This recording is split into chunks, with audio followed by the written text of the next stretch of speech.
কার ভাগ্যে কি আছে একমাত্র আল্লাহই নির্ধারণ করেন। যার যেটা প্রাপ্য সেটা পাবেই। সো হ্যালো এভরিওয়ান, আসসালামু আলাইকুম। পাখিস কুকিং জোন থেকে আপনাদের স্বাগতম। আমরা জীবনের চরম পর্যায়ে গিয়ে খুবই হতাশ হয়ে যাই। মাঝে মাঝে তো আল্লাহর উপর ভরসা করা ছেড়ে দেই। আমরা মনে করি আল্লাহ আমাদের উপর জুলুম করেছে। রাগের মাথায় আমরা অনেক কথা বলে ফেলি আল্লাহর নামে, কিন্তু আল্লাহ আমাদের সব সময় ভালো চায়। আমরা যদি ভালো পথে চলি, আল্লাহ অবশ্যই আমাদের জন্য ভালো কিছুই রাখবে। এই বিশ্বাস যতদিন থাকবে ততদিন আমরা আল্লাহর রহমত থেকে বঞ্চিত হব না ইনশাআল্লাহ। এরকমই একটা ইন্টারেস্টিং গল্প বলতে চলেছি আজকে, তাই ভিডিওটি না টেনে দেখতে থাকুন।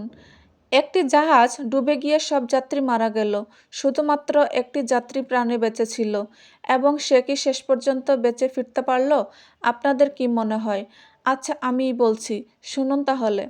সমুদ্রের মাঝখানে এক জাহাজ প্রচণ্ড ঝড়ের কবলে পড়ে তছনছ হয়ে গেল। সেই জাহাজের বেঁচে যাওয়া এক যাত্রী ভাসতে ভাসতে এক নির্জন দ্বীপে এসে পৌঁছালো।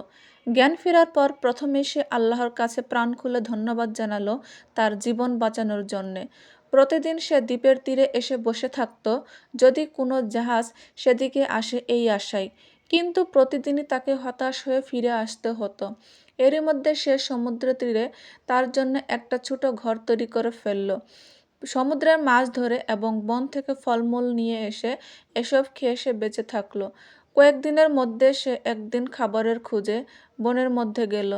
বন থেকে সে যখন ফিরে এলো, তখন দেখলো তার রান্না করার চুলা থেকে আগুন লেগে পুরো ঘরটি ছাই হয়ে গিয়েছে এবং কালো ধোঁয়ায় আকাশ ভরে গিয়েছে। লোকটি সাথে সাথে চিৎকার করে উঠল আর বলল, হায় আল্লাহ, তুমি আমার ভাগ্যে এটাও রেখেছিলে। পরদিন সকালে এক জাহাজের আওয়াজে তার ঘুম ভাঙল। জাহাজটি সেই দ্বীপের দিকে তাকে উদ্ধার করার জন্যই আসছিল। সে অবাক হয়ে বলল, আপনারা কিভাবে জানলেন যে আমি এখানে আটকা পড়ে আছি? জাহাজের ক্যাপ্টেন জানালো, তোমার জ্বালানো ধোঁয়ার সংকেত দেখে বুঝতে পেরেছি এখানে কেউ আছে।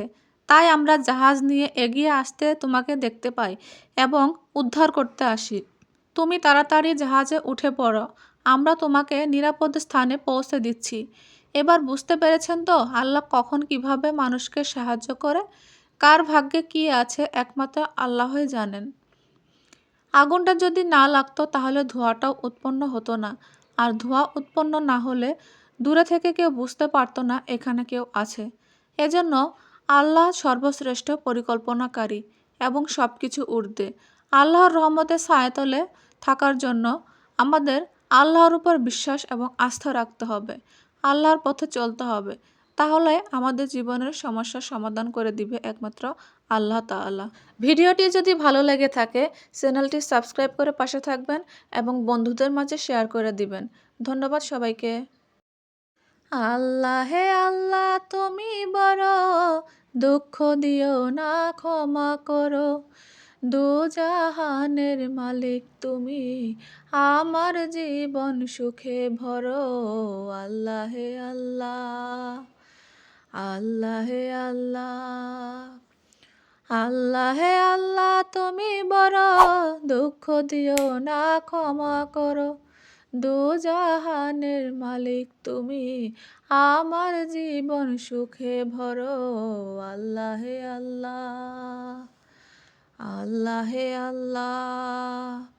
পাপ করেছি মাফ করে দাও, থাকবো ডুবে সত্যে, মন সমর্থন সারা বেলা তোমার আনুগত্যে। পাপ